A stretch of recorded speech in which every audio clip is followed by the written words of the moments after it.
Assalamualaikum warahmatullahi wabarakatuh. Kami dari kelompok 3 ingin mempresentasikan komunikasi data tentang media transmisi. Sebelum mulai, perkenalkan, nama saya Alifa Salsabila. Nama saya Mutiara Miladi. Nama saya Muhammad Fauzan Zakir Ramadan. Kami akan menjelaskan tentang media transmisi. Apa itu media transmisi? Media transmisi adalah media yang transmisikan gelombang elektromagnetik data. Dengan menggunakan konduktor fisik, media transmisi juga menyalurkan jalur transmisi sinyal yang meliputi twisper kabel, koaksial kabel, dan fiber optik kabel. Twisper dan koaksial kabel menggunakan konduktor logam yang menerima dan mentransmisikan sinyal dalam bentuk aliran listrik. Optical fiber serat optik menerima dan mentransmisikan sinyal data dalam bentuk cahaya. Adapun jenis-jenis media transmisi. Yang pertama, media transmisi terpadu atau Guided Transmission Data. Guided Transmission Data atau yang disingkat dengan GTD merupakan media transmisi berkabel atau terbatas yang mentransmisikan sekaligus memandu gelombang sinyal menuju pada tujuan. Jenis transmisi ini dibatasi dalam jalur sempit dengan menggunakan media tautan fisik. Contoh dari media-media ini adalah kabel yang digunakan untuk komunikasi data GTD, yaitu Guided Transmission Data itu ada kabel twistor pair, salah satu kabel yang sering digunakan untuk jaringan komputer. Yang kedua ada kabel koaksial, yaitu kabel yang terdiri dari dua konduktor dan digunakan untuk pita frekuensi yang besar. Dan yang ketiga ada kabel serat optik, yaitu kabel yang bisa menyebarkan data hingga dengan kecepatan sangat tinggi dalam orde gigabyte per second. Lalu jenis media transmisi yang kedua, media transmisi tidak terpadu, ambient media atau wireless.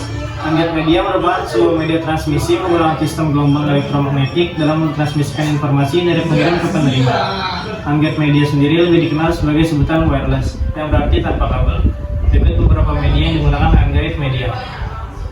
yang pertama ada frekuensi radio. Pada umumnya radio menggunakan antena untuk menyebarkan gelombang elektromagnetiknya, misalnya TV, radio, dan lain-lainnya.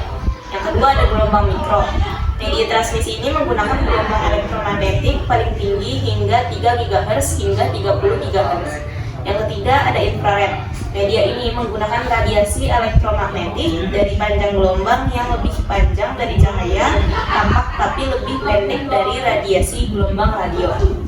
Yang keempat ada satelit, merupakan media transmisi yang mengorbit akan beroperasi pada sejumlah band frekuensi yang disebut dengan channel transponder.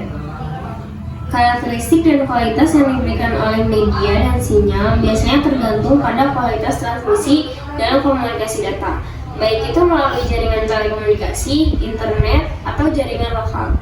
Adapun karakteristik media dan sinyal mengacu terhadap Karakteristik media dan sinyal. Yang pertama ada bandwidth. Bandwidth merupakan batas kapasitas maksimum suatu saluran untuk mentransmisikan data. Semakin tinggi bandwidth, maka semakin cepat dan dapat ditransmisikan. Kedua ada throughput. Throughput merupakan ukuran kecepatan aktual data yang ditransmisikan melalui saluran atau media dalam satu waktu. Yang ketiga ada latensi atau delay, waktu yang diperlukan sinyal untuk melakukan perjalanan dari pengirim ke penerima. Latensi rendah menunjukkan waktu transmisi yang lebih cepat. Dan yang keempat ada jitter, variasi waktu antar pengiriman paket data dalam transmisi yang bisa mengganggu kualitas terutama dalam komunikasi real time seperti video atau suara. Dan yang kelima ada interferensi, merupakan gangguan dari sinyal lain yang dapat mempengaruhi kualitas transmisi. Bisa berasal dari sumber eksternal seperti perangkat elektronik lain atau internal, crosstalk dalam kabel. kualitas media dan sinyal. Yang pertama ada kestabilan sinyal. Adalah kualitas komunikasi seringkali bergantung pada stabilitas sinyal tanpa fluktuasi yang signifikan. Sinyal yang stabil memastikan data diterima tanpa banyak kesalahan. Yang kedua ada SNR. Tinggi biasanya menunjukkan transmisi yang lebih jernih. Semakin tinggi SNR, semakin baik kualitas sinyal, sehingga transmisi lebih jernih dan bebas dari gangguan. Yang ketiga ada loss rate, merupakan jumlah paket data yang hilang selama transmisi. Tingkat loss yang rendah umumnya memberikan kualitas yang lebih baik, karena menunjukkan bahwa data tiba tanpa banyak gangguan atau kerusakan. Pada media transmisi guide, media seperti kabel tembaga, slot optik, atau kabel koaksial atau saluran fisik lainnya yang digunakan memang sangat penting. Ini karena sinyal data harus bergerak melalui saluran fisik tersebut yang langsung mempengaruhi kualitas dan kecepatan transmisi. Alasan media menjadi sangat penting dalam transmisi guide. Yang pertama, jenis media yang digunakan menentukan kecepatan dan bandwidth dalam proses pentransmisian data. Yang kedua, kualitas media yang digunakan seperti jenis material dan tingkat perlindungan dapat mempengaruhi kualitas sinyal yang diterima. Yang ketiga, keamanan data yang lebih tinggi pada media juga mempengaruhi, contohnya pada kabel serat optik yang sulit untuk disadap. Dan yang keempat, reliabilitas yang lebih tinggi pada media guide mempengaruhi faktor-faktor terjadinya atenuansi atau hambatan. Media transmisi guide. Pada media transmisi guide, media seperti kabel tembaga, serat optik, atau kabel koaksial atau saluran fisik lainnya yang digunakan memang sangat penting. Ini karena sinyal data harus bergerak melalui saluran fisik tersebut yang langsung mempengaruhi kualitas dan kecepatan transmisi. Alasan media menjadi sangat penting dalam transmisi guide adalah: alasan penting yang pertama adalah lebar pita menentukan kapasitas data semakin lebar, pita pengiriman yang dilakukan semakin banyak dalam satu waktu. Yang kedua, jenis dan desain antena mempengaruhi jarak dan arah transmisi. Yang ketiga, semakin tinggi lebar pita semakin kuat dan stabilitas data yang diterima dengan intervensi minimal.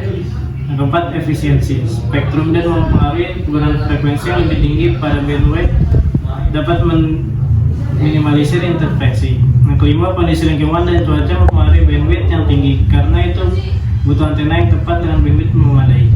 Adapun faktor utamanya, kunci rata-rata dan jarak mengacu pada dua faktor utama yang mempengaruhi kualitas dan kecepatan komunikasi data.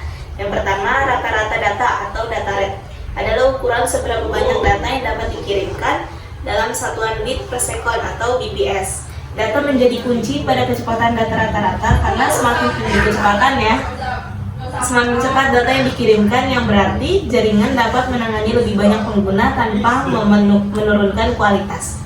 Yang kedua, ada jarak. Jarak mengacu pada rentang fisik antar perangkat.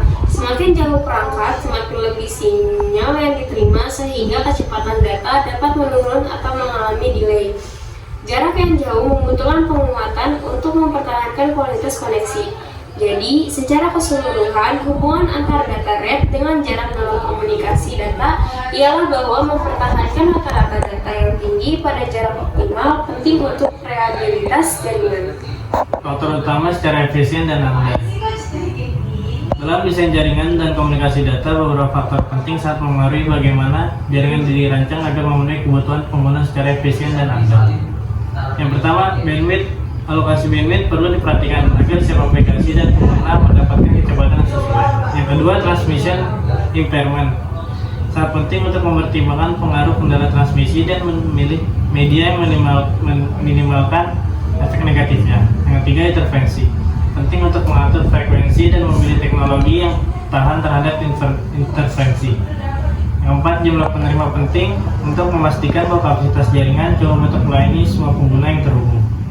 Antena merupakan konduktor elektrik yang digunakan untuk energi radiasi elektromagnetik atau mengumpulkan energi elektromagnetik. Dalam proses transmisiannya, energi yang berasal dari frekuensi radio diubah ke energi elektromagnetik oleh antena, lalu dipancarkan dan efek radiasi dari pancaran sinyal tersebut mengelilingi sekitar. Dalam proses penerimaannya, energi elektromagnetik tersebut dikonversi lebih dulu kembali menjadi energi frekuensi elektrik radio pada bagian penerima. Pola radiasi dan gain pada antena. Pola radiasi merupakan daya yang diradiasikan dalam semua direction dengan performa yang beda-beda.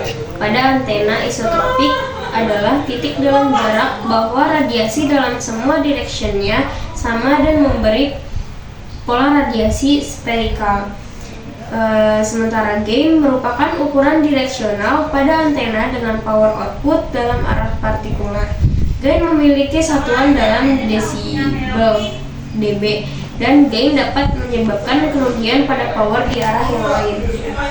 Antena refleksi parabola. Antena refleksi parabola dimulai untuk terestrial dan satelit microwave. Parabola adalah fokus dari titik equidistant dari suatu line dan suatu bagian yang tidak dapat pada line tersebut. Parabola berputar tentang untuk mendapat paraboloid dengan pemotongan silang paralel untuk aksis. Memberikan parabola dan pemotongan silang tegak lurus untuk aksis memberikan lingkaran. Karakteristik media pemancar radio. Yang pertama, omnidireksional, merupakan kemampuan suatu perangkat, terutama antena, untuk memancarkan atau menerima sinyal ke segala arah secara merata di sekelilingnya. Yang kedua, pengaplikasian pada radio FM, televisi UHF dan VHF. Yang ketiga ada line of sight, merupakan jalur visual yang tidak terhalang antara dua titik, biasanya antara pemancar dan penerima. Dan yang keempat ada super strong multipath interference, fenomena yang terjadi dalam komunikasi nirkabel ketika sinyal radio atau gelombang elektromagnetik mencapai penerima melalui beberapa media pemancar radio ialah refleksi sinyal. Gelombang elektromagnetik. Gelombang elektromagnetik dengan panjang gelombang yang lebih panjang daripada cahaya tampak. Biasanya dalam rentang dari 700 nm hingga 1 mm. Ini berada di antara cahaya tampak dan gelombang mikro dalam spektrum elektromagnetik. Contoh pengaplikasiannya pada TV remote control, IRD port. Propagasi tanpa kabel wireless. Sinyal berjalan melalui 3 rute. Yang pertama, propagasi gelombang tanah mengikuti kontur bumi hingga 2 MHz. Bisa dipakai pada AM radio. Yang kedua, propagasi gelombang langit. Sinyal dipantulkan oleh lapisan ionosfer dari atmosfer tertinggi. Pengguna pada radio amatir layanan dunia BBC, Voice of America. Yang ketiga, propagasi garis pandang. Frekuensi di atas 30 MHz, mungkin lebih jauh dari garis pandang optik karena pembiasaan. Jadi itu sekian presentasi dari kami tentang media transmisi. Terima kasih. Wassalamualaikum warahmatullahi wabarakatuh.